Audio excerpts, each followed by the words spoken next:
ஜென்ரலாக ஆர்கியூ பண்ணோம்னா எல்லா மனுஷனுக்கும் ப்ரைவசி இருக்கு இல்லையா, மரியாதையெல்லாம் பண்ணுவாங்க. அதை ஏன் பப்ளிக் சொல்ல, நான் பப்ளிக் பர்சன். 2026 தேர்தல் நெருங்க பலருமே அரசியலை பற்றியும் டிவிக்கே பற்றியும் விமர்சித்து பேச ஆரம்பிச்சிருக்காங்க. ஸோ அதை மாதிரி தான் இப்போ வந்து சிவகுமார் வந்து டிவிக்கே பற்றியும் ஆக்ட்ரஸ் த்ரிஷா பற்றியும் இன்டைரக்டாக பேசியிருக்காரு அப்படின்னு சொல்லிட்டு சில விஷயங்கள் இப்போ சோசியல் மீடியாவில் வைரல் ஆகிட்டு இருக்கு.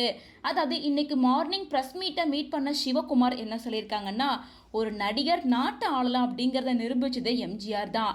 இன்னைக்கு எம்ஜிஆரோட புகழை சொல்லிட்டு நிறைய பேர் பேசிட்டு இருக்காங்க.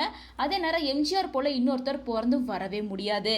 கடுமையாக உழைக்கிற ஒருத்தர் இன்னொருத்தர் கூட தன்னை ஒப்பிட்ட தேவையே இல்லை.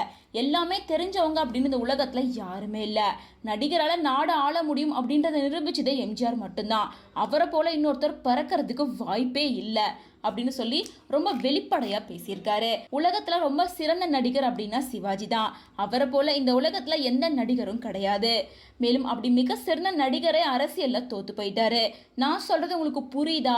எல்லாமே கற்றவன் அப்படின்னு இந்த உலகத்தில் யாருமே இல்லை. நீங்கள் உழைச்சிக்கிட்டே இருங்க, கடவுள் என்ன கொடுக்குறாரோ அதை வச்சுட்டு சந்தோஷமா இருங்க அப்படின்னு சொல்லியிருக்காரு. அது மட்டும் இல்லாமல் மனைவி அப்படிங்கிறவங்களுக்கு நம்ம வாழ்க்கையில் எப்பவுமே முக்கியத்துவம் கொடுக்கணும்.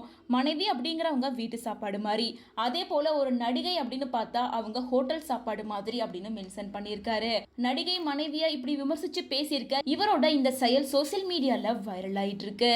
அது மட்டும் இல்லாம இவரோட இந்த ஸ்பீச்சை கேட்ட விஜய் மற்றும் டிவிக்கு ரசிகர்கள் தொண்டர்கள் எல்லாரும் என்ன சொல்லிட்டு இருக்காங்கன்னா, இவர் விஜயத்தான் டேரக்டா சொல்றாரு, ஆனா எம்ஜிஆரை சொல்றது மாதிரி மாத்தி மாத்தி பேசிட்டு இருக்காரு. சிவகுமார் இந்த இன்டர்வியூல யாரோட பேரையும் மென்ஷன் பண்ணல, பொதுவாகவே பேசியிருந்திருக்காரு. இருந்தாலும் அவர் வந்து விஜயத்தான் சொல்றாரு அப்படின்னு சொல்லிட்டு நெட்டிசன்கள் இந்த விஷயத்தை விமர்சிச்சு பேச ஆரம்பிச்சிருக்காங்க. ஆனா நெட்டிசன்கள் எல்லாருமே வந்து விஜய் த்ரிஷாவை பத்தி தான் இவர் பேசியிருக்காரு அப்படின்னு சொல்லிட்டு பலருமே இதை விமர்சிச்சு பேச ஆரம்பிச்சிருக்காங்க. நடிகைகள் ஹோட்டல் சாப்பாடு அப்படின்னு நீங்க சொல்றீங்க, அப்போ உங்களோட மருமகளும் நடிகை தானே, ஒரு நடிகை அப்படி பொது வழியில நீங்க பேசலாமா அப்படின்னு சொல்லிட்டு பலருமே அவரை விமர்சிச்சு பேச ஆரம்பிச்சிருக்காங்க. இருந்தாலும் அவர் எந்த ஒரு நடிகை பேரோ நடிகர் பேரோ ஒப்பிடாம பொதுவான கருத்துக்களை சொல்லியிருந்தாங்க. பொதுவாக இருந்தாலும் நடிகை ஹோட்டல் சாப்பாடுன்னு எப்படி நீங்கள் சொல்லலாம் அப்படின்னு சொல்லிட்டு பலருமே இந்த விஷயத்தை விமர்சித்து பேச ஆரம்பிச்சிருக்காங்க.